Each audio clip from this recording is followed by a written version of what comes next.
Good evening, everybody. We are going to, tonight, we're going to continue on in our study in the book of Job. And last week we started in Job's kind of final sort of monologue in the book of Job.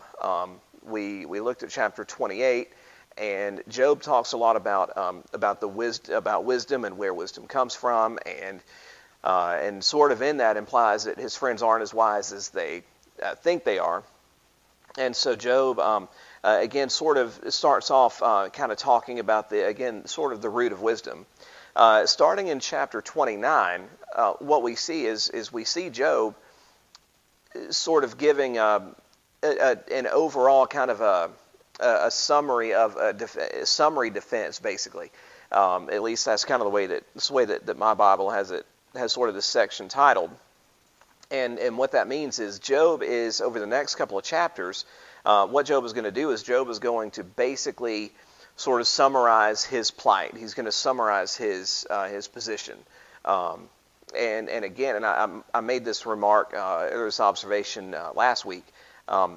This is really Job's closing argument, as it were. If you've ever seen a trial or seen a courtroom TV show, everybody presents their cases, and the prosecutor presents theirs, and the defense presents theirs, and then they give all the evidence, and then as they wrap up the trial and get ready to give the jury their instructions, they will sort of give their closing statements, and this is what we've presented, and this is why we think you should rule, or why you should rule this way, or this is what we presented, and this is why we think you should find our client not guilty. And this is Job's way of doing this very thing to his friends. And tonight what we're going to do is we're going to go through chapters 29 through 31, and I'm not going to read all of this to you because there's a lot of scripture here, but I do want to go over some of it because I think it's interesting, and there's not anything necessarily new here that we've not talked about before, which is another reason why I want to go ahead and try to summarize these chapters.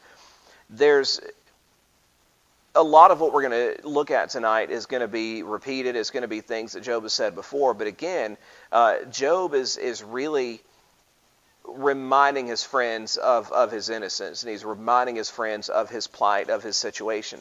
I know as I've read the book of Job, one of the things that this happened is I forget that Job is still suffering. I mean, I know we know he's still suffering, but we forget that he's still suffering physically. He still has the skin issues, the most likely elephantiasis. He's still having nightmares. He's still having terrors. He's still experiencing all of these horrid physical effects in addition to the spiritual and emotional things that he's been through, in addition to the way that his friends have treated him. And so Job in chapter 29, it starts off and it says, Job further continued his discourse and said, and I want to just go through this kind of quickly because the way that he words this is really beautiful.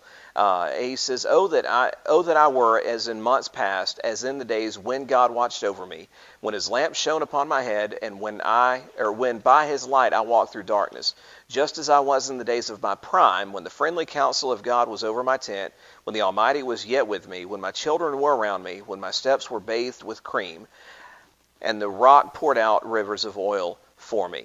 And so in these first few verses, what Job is saying is Job is almost pining for the good old days. He's looking back over his life and he's going, man, I wish it could be like it was when everything was okay, when God was watching over me, when God was guiding me, just as I was in the days of my prime, when I was healthy and when my kids were alive and when he says when my steps were bathed with cream and the rock poured out rivers of oil for me. He's saying everything was good. My life was good. I had what I needed and my kids were provided for. Everything was like it should be. And he's really sort of yearning for these days. He says, verse 7, and on through the next several verses, when I went out to the gate by the city, when I took my seat in the open square, the young men saw me and hid, and the aged arose and stood. The princes refrained from talking and put their hand on their mouth. The voice of nobles was hushed, and their tongue was stuck to the roof of their mouth.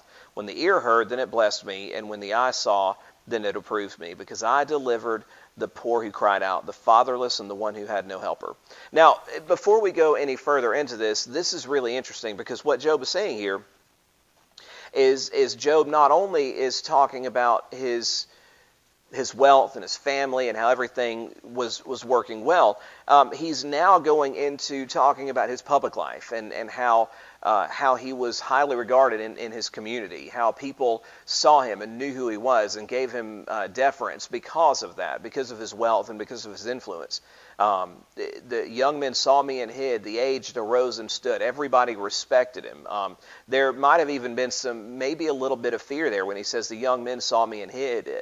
I think I don't think he's necessarily bragging about people being afraid of him so much as just his position was such that young men didn't challenge him, and old men, the aged, arose and stood out of respect to him.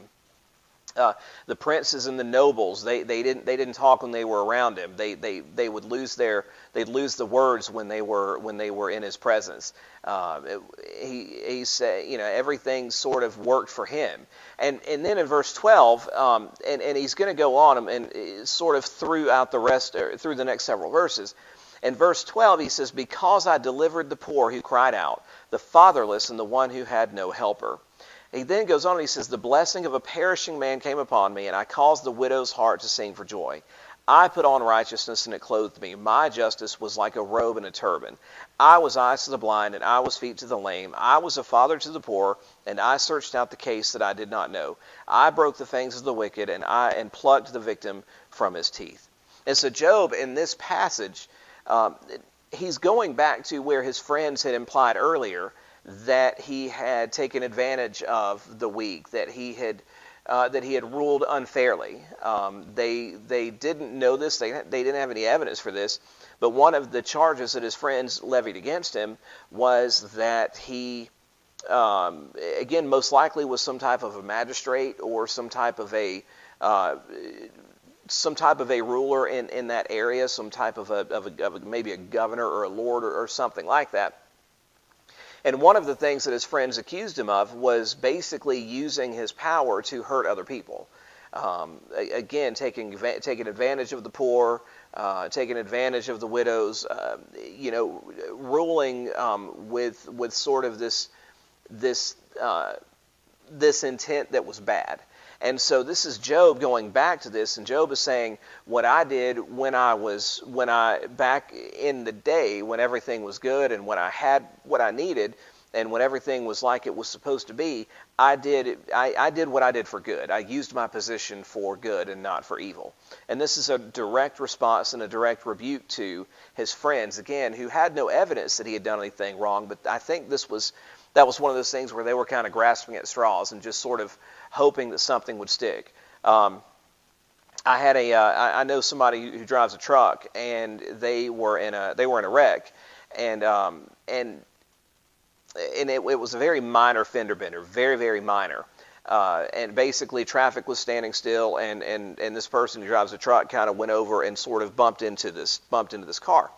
And so the people in the car, of course, went and got a lawyer to sue this person who's driving a truck. Well, the lawsuit had a bunch of things in there. They accused the truck driver of not maintaining his logbooks, of not going to training like he was supposed to, of all of these different things.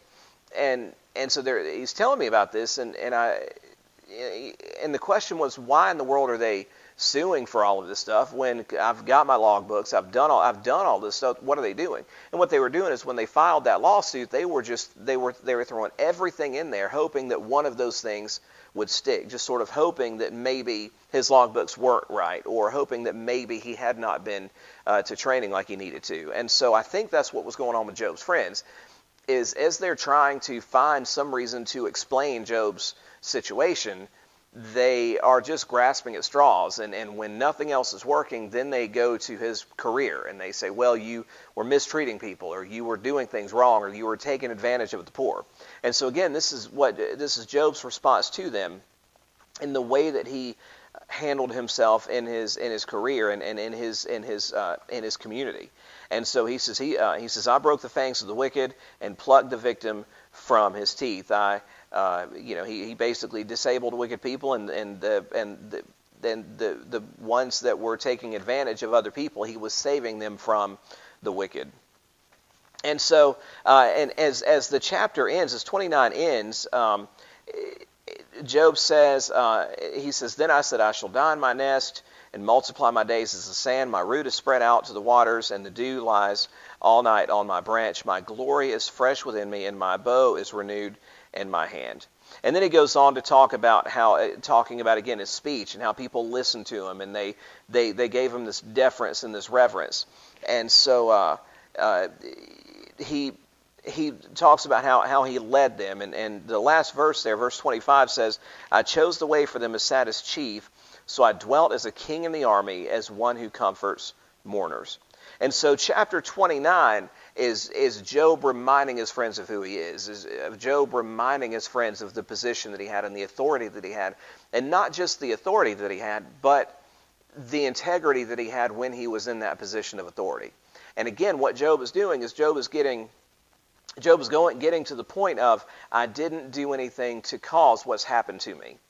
And this has been a theme through almost 30 chapters of this book, as the friends have said that he deserved what happened to them, and he said, no, I didn't. And so 29 is really him sort of reminding his friends of his integrity, of his compassion, that even though he was a person in authority, he says that he sat as a chief.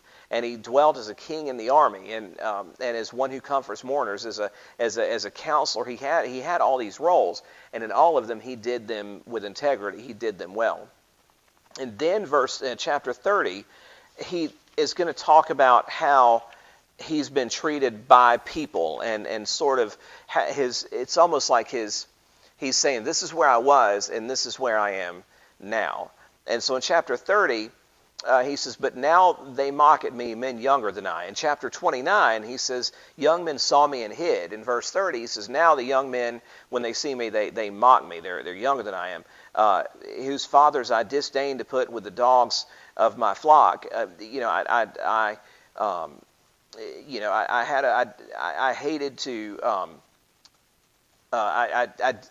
How would I say this? Whose fathers I disdain to put with the dogs of my flock. And so he's talking about how even he took care of them, and even in that they still mock him. And he says, "What profit is the strength of their hands to me? Their vigor has perished. They are gaunt from want and famine, fleeing late to the wilderness, desolate and waste, to pluck mallow by the bushes and broom tree roots for their food. They were driven out from among men. They shouted at them as at a thief. They had to live in the clefts of valleys, in caves of the earth and the rocks. Among the bushes they brayed, under the nettles they nested. They were sons of fools, yes, sons of vile men. They were scourged from the land." And so what he's talking about here is he's saying that even the people that are mocking him are people that are kind of the worst of people. And really what he's saying here is he's saying that he's fallen so far from his place that even people who have who are worse off than him, who are bad people, who acted badly, who didn't accomplish anything, even those people are mocking him now. And again, he's drawn this comparison to where he was and to how he's being treated now. And he says, verse 9, "And now I am their taunting song. Yes, I am their byword. I'm an afterthought to them. Even these people who've fallen, they're gaunt from want and famine. They live out in the mountains. They were driven out. It says they shouted at them as a thief. They had to live in the clefts of valleys and the caves of the earth and rocks." And really, what he's saying here is these are even the outcast of society, the people who, not necessarily people who need mercy, but the ones that are so bad that they can't live in society. I guess is probably the best way to say that. And he says, these people are so bad that they were kind of cast out, and even they are making fun of Job, and even they are taunting Job. And he says, yes, I am their byword. I'm an afterthought even to these people. He says, they abhor me, they keep far from my face, they do not hesitate to spit in my face, because he has loosed my bowstring and afflicted me. And so, and he's talking about what God has done now. And he says, they have cast off restraint before me. At my right hand the rabble arises. They push away my feet, and they raise against me their ways of destruction. And then he goes on through, sort of on in through verse 15, and he says, terrors are turned upon me. They pursue my honor as the wind, and my prosperity has passed like a cloud. And so he's really talking about how these people have, again, they make fun of him, they attack him, they come after him, because he's become an easy target for them because of his plight, because of what's happened to him. And then in verses 16 through 19, I don't want to read these to you. He says, and now my soul is poured out because of my plight. The days of affliction take hold of me. My bones are pierced in me at night, and my gnawing pains take no rest. By great force my garment is disfigured. It binds me about as the collar of my coat. He has cast me into the mire, and I have become like dust and ashes. And now we see again his physical condition. When he says that, he says, days of affliction take hold of me. My bones are pierced in me at night. He's hurting so bad it feels like his bones are kind of like piercing his skin. He says, my gnawing pains take no rest. By great force my garment is disfigured. It binds about me as the collar of my coat. He's saying that the swelling, and he's grown out of his clothes, and so he's talking about the tightness of his clothes now because of the swelling and because of the disfigurement that he's experienced. He says, he has cast me into the mire, and I have become like dust and ashes, talking about God, and again, how God has, for some reason, allowed this to happen to him, and he still has no idea why. And now what he does is he takes a minute, and he makes this very personal. And it's almost like in the midst of this speech where he talks about the people that are making fun of him, that are taunting him, that are doing all of these things. And then he sort of transitions into his physical plight, his physical sort of struggle. And then it's almost like what he does is almost like he looks up into the sky. And we don't know that he does this, but just based on the way that this is written and the way that he said this, it's almost like after he said that, he said, he has cast me into the mire, and I become like dust and ashes. And it's almost like he stops for a minute and maybe looks up at the heavens and says, I cry out to you, but you do not answer me. I stand up and you regard me, but you have become cruel to me. With the strength of your hand you oppose me. You lift me up to the wind and cause me to ride on it. You spoil my success. For I know that you will bring me to death and to the house appointed for all living. And so it's almost like, again, he sort of stops and he looks up and he goes, God, I cry out to you, but you don't answer me. I stand up and you look at me, but you don't do anything. You don't do anything to help me. He says, you become cruel to me. The strength of your hand is opposing me. He says, I know that you will bring me to death and to the house appointed for all living. Now, everybody's going to die, but I know that's ultimately where this is going to lead. It's going to lead to my death. And you almost hear this desperation, which is a contrast to the faith that we've heard him talk about over the last few verses. And again, it's almost like as he's kind of reminiscing and looking back over the kind of the big picture, he's going, man, this really is bad, and God really isn't helping me. What is going on? And ultimately, I know where this is going. And then in verse 24, though, it's all, again, and we're here in Job. I think what Job does, I think Job thinks out loud sometimes, because even with this, he says this in verse 23, and then in verse 24, he says, surely he would not stretch out his hand against a heap of ruins if they cry out when he destroys it. It's almost like he's going, surely God wouldn't do this. Surely God wouldn't take something that's already bad and destroy it, and take something that's already hurting and kick. Surely God wouldn't kick a dog that's already down. That's kind of what that verse is meaning there. He says, have I not wept for him who was in trouble? Has my soul not grieved for the poor? But when I looked for good, evil came to me, and when I waited for light, then came darkness. My heart is in turmoil and cannot rest. Days of affliction confront me. He says, I go about mourning but not in the sun. He says, mourning, mourning. I go about mourning, but not in the sun. I stand up in the assembly and cry out for help. I'm a brother of jackals and a companion of ostriches. And here's where he gets into his physical issues again. My skin grows black and falls from me. My bones burn with fever. My harp is turned to mourning, and my flute to the voice of those who weep. And so Job is sort of talking about again this his hope that God at some point would do something to help him. And again, in verse 24, surely he wouldn't do this. And then he goes back to, again, sort of thinking out loud, and it's almost like he's trying to convince himself, maybe, and God in this.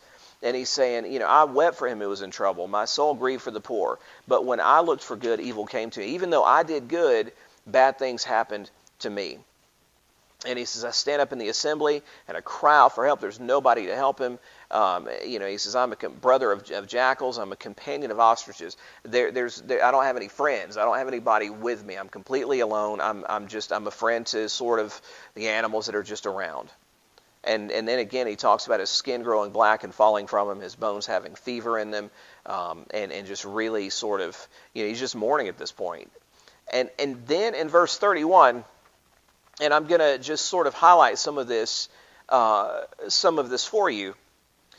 But what Job does in chapter 31 is Job kind of circles back around.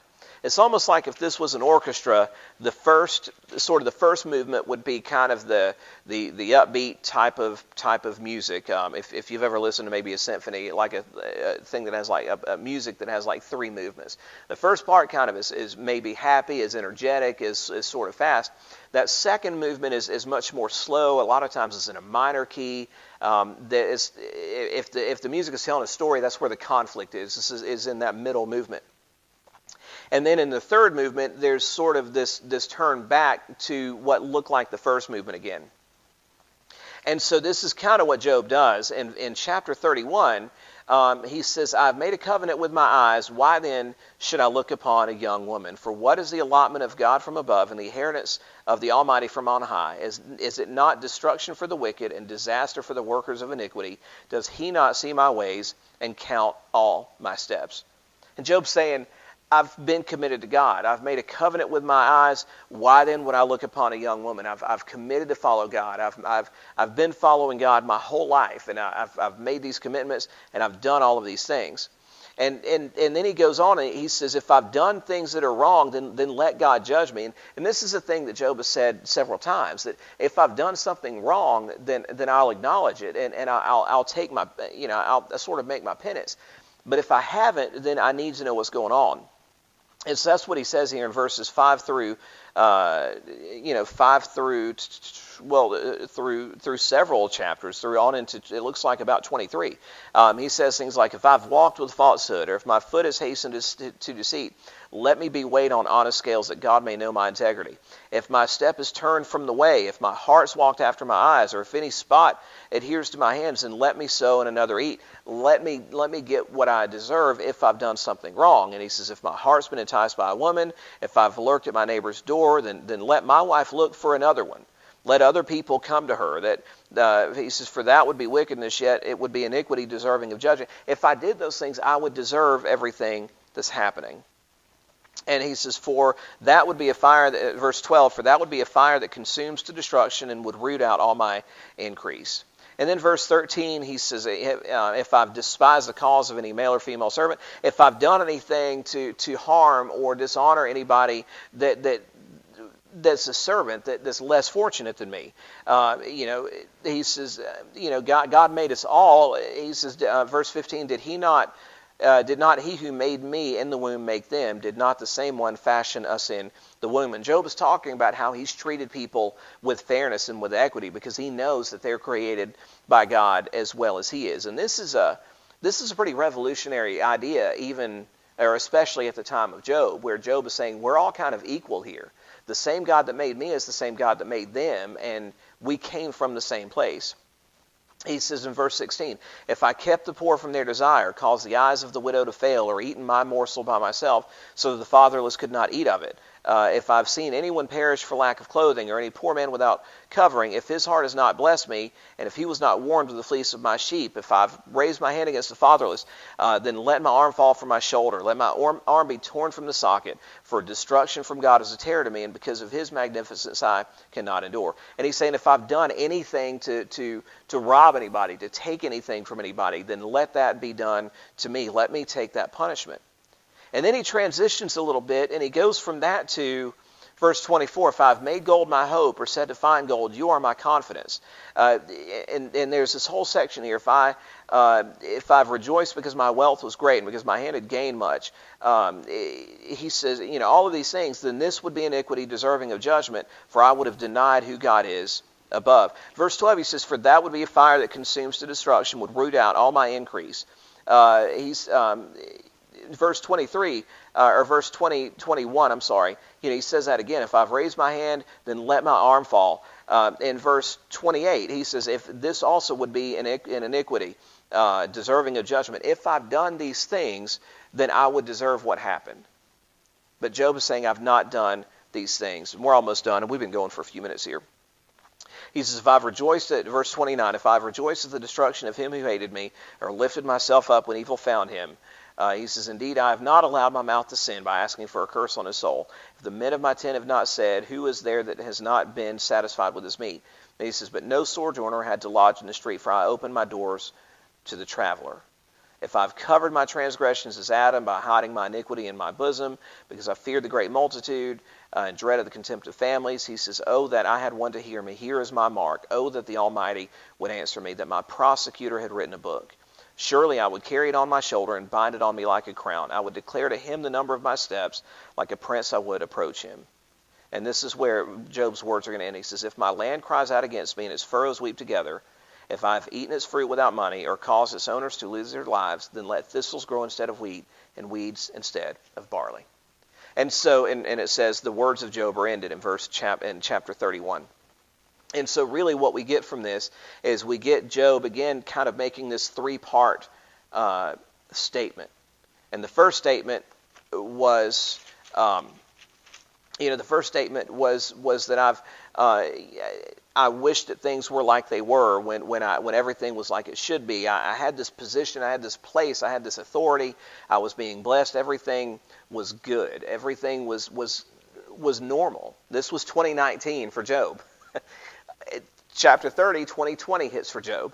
And in chapter 30 is really about sort of what happened to him and where he is now, and his relationship to God, and how God is viewing him, and kind of his fall from that. And then chapter 31 is really Job reminding his friends, really of what he reminded them of in chapter 20. In chapter 29 particularly. But 27 really is more of where Job talked a lot about this, is sort of a reminder of chapter 27, where he's saying, I did everything right. I did everything that I was supposed to do. If I did anything wrong, then I'll take my licks, I'll take my punishment. I would deserve it if I had done these things. And so when he goes through all of these things, if he had lusted after a woman, if he had not been faithful to his wife, if he had lied to people, if he had mistreated his servants, if he had mistreated the poor and the disadvantaged, if he had placed his faith in gold and his riches and his wealth and all of these things, if he had celebrated that people that disliked him had fallen, if he had done any of these things, then he would absolutely acknowledge that he deserved what's happened. But again, his sort of what he's trying to remind his friends here is he's not done these things. He has not done this. And again, and this is sort of Job's last statement to his friends to say, I don't know what's going on, but this is not because of me. And he says the words of Job, or he doesn't, but it says the words of Job are ended. And we won't hear from Job again until around chapter 40. So we're going to hear from Job's friends again, and then we're going to hear from Job in chapter 40. But we're going to hear from God in about chapter. It looks like chapter 38 is when God is finally going to sort of respond to Job after all of this time. So that is Job chapters 29 through 31, and again, it's kind of a summary. There's not a whole lot of stuff to really get into other than just to kind of just remind ourselves of what's going on in Job's mind and what's going on in Job's heart. And so, but again, I think what we see here is we see Job's faithfulness in spite of. We see where Job is being honest, where Job is being real, where Job is experiencing hurt and pain and frustration, but there's still this faithfulness that Job has, this completely independent of his circumstances. And so hopefully I didn't lose too many of you. Again, there was a lot there, but hopefully the summary was good and didn't you didn't fall asleep on me. But anyway, that's what we've got. So next week we'll jump into the next chapter, and we'll continue on in our study of Job. So you guys have a great rest of the week, and we will see you hopefully Sunday morning for worship.